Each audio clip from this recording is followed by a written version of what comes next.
G'day team, Mr. Minimalism here. Today we're going to be covering off a couple of ankle and wrist mobility drills.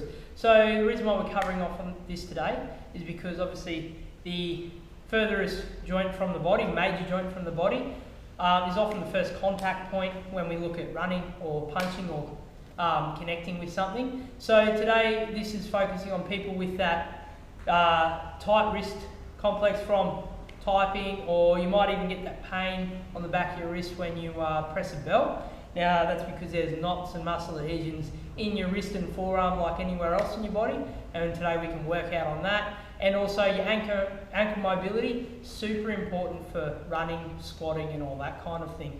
Okay, so let's start with our wrist mobility, guys. We're going to be in a quadruped stance and we're going to go onto the back of our wrists like so, back of our hand. So from here, we're just going to make a fist and relax. So you might notice here your elbows may be bent because you can't get up into that fully extended position with the elbows. So make sure we work towards that as our mobility improves. And we're just going to make a fist and relax it. So we're relaxing out of the stretch. We're going to force in by making that fist. You'll feel the tension through the top of your forearms there. And we're going to relax it. So we're going to continue this for 2 or 3 minutes to let muscle proprioception occur and let those muscles lengthen. And once we feel like we've improved that, we can jump out.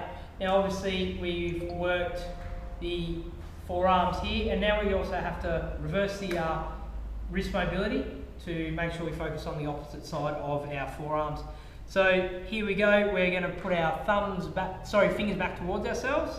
We're going to flex at the elbow, and we're going to back it off again. So same theory as making a fist on the other wrist mobility stretch. We're going to bend in the elbow, and we're going to back it off. So from the side, it should look like this.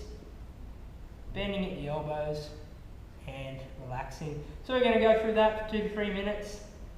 Let those muscles lengthen, let mobility increase. You may feel it, it may take a few sessions to get used to it. It might be very uncomfortable as well, guys, so just work into your own limits. Okay, next time we have our ankle mobility, which is going to start in a half kneeling stance.